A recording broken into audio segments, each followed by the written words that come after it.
Shalom dan selamat hari Sabat. Cerita Misian Dewasa Gereja Seventh-day Adventist 21 Agustus 2021. Tajuk cerita mission kita kali ini adalah Bola Sepak, Sup dan Tuhan.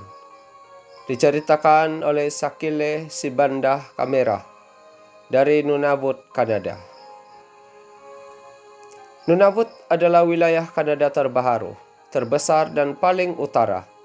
Nunavut yang diwujudkan pada tahun 1999 adalah wilayah yang sangat padat penduduknya dengan pergunungan tundra yang sukar dilalui dan desa-desa terpencil yang hanya dapat diakses dengan bot atau dengan kapal terbang.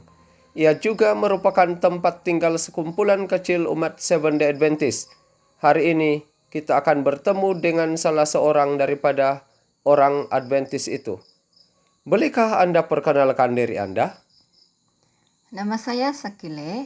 Saya seorang istri dan juga seorang ibu kepada 2 orang anak, seorang lelaki dan seorang perempuan. Saya bekerja sebagai juru rawat di ibu kota Nunavut, Iqaluit, yang mempunyai kira-kira 8.000 orang penduduk.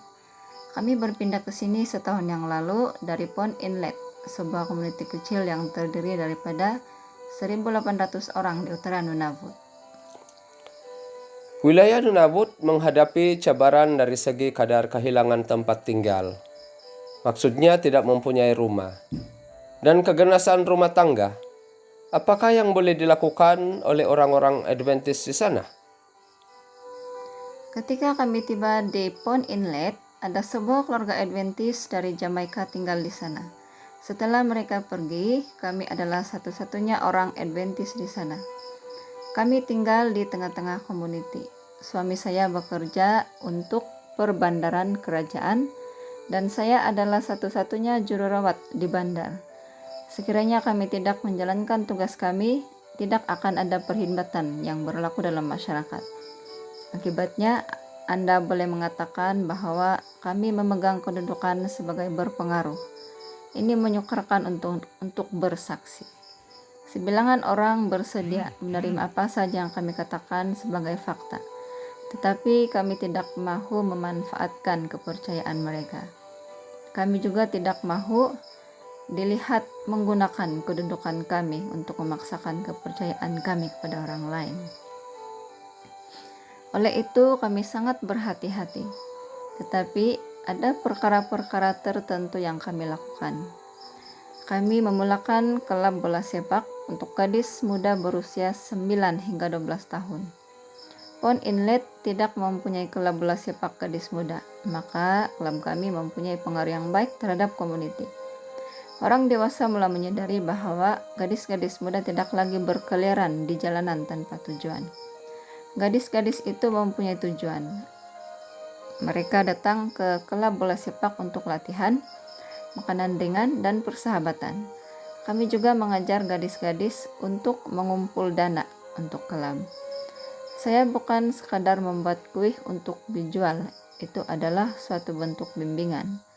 Kami mengajar gadis-gadis itu untuk mengambil hak milik klub itu supaya mereka dapat meneruskan tanpa kami. Kaidah lain yang memberi kesan kepada masyarakat adalah melalui rekan-rekan anak saya. Rekan-rekan mereka meminta untuk datang ke rumah kami untuk bermain pada malam Jumat dan Sabtu. Kami mengadakan ibadah Sabat pada masa itu dan kami mengajak anak-anak untuk menyertai kami. Bagaimanakah perbandingan Iqaluit dengan Pond Inlet? Beberapa keluarga Adventist tinggal di Iqaluit dan persekutuan itu benar-benar membantu kami untuk berkembang secara rohani. Saya dapat menghubungi para anggota gereja yang lain dan meminta mereka mendoakan kami. Saya merasakan bahwa ada jaring keselamatan di Iqaluit. Saya mengajar kelas sekolah sabat remaja menggunakan sekolah sabat PowerPoint dan saya membuat rancangan agar anak-anak terlibat dalam membantu orang-orang tua dan melakukan perbuatan-perbuatan baik yang lain. Apakah impian Anda untuk gereja Adventist di sana? Kami memerlukan bangunan gereja kami sendiri. inisiatif kesaksian kami benar-benar dibatasi oleh ketidakupayaan kami untuk memiliki tempat yang boleh kami panggil sebagai rumah. Semasa pertama kali mengunjungi Iqaluit beberapa tahun yang lalu, kami mempunyai tempat khusus untuk beribadah pada hari Sabat, di mana kami menyediakan sup kepada para gelandangan selama seminggu. Walaupun kami tidak mengoperasikan dapur sup pada hari Sabat, namun orang-orang yang tidak mempunyai tempat tinggal tahu bahwa mereka dapat datang ke bangunan itu pada hari Sabat untuk makan bersama. Ruang yang kecil yang kami sewa sekarang tidak cukup besar untuk tempat makan. Kelas-kelas Sabat saya bertemu di ruang tamu rumah saya. Kelas utama bertemu di ruang tamu orang lain. Dan kelas kanak-kanak ketiga bertemu di rumah lain. Orang dewasa bertemu di bangunan gereja yang kami sewa. Alangkah indahnya jika kami dapat beribadah dan mengadakan perkumpulan lain di suatu tempat. Terima kasih karena melihat sekilas wilayah Nunavut di Kanada yang terpencil. Sebahagian daripada persembahan Sabat ke-13 kuartal ini akan membantu membuka gereja dan pusat khidmat masyarakat baharu untuk menyaksikan atau memantulkan kasih Tuhan di salah satu community Nunavut. Terima kasih karena merancang persembahan yang murah hati untuk Sabat ke-13. Tuhan memberkati.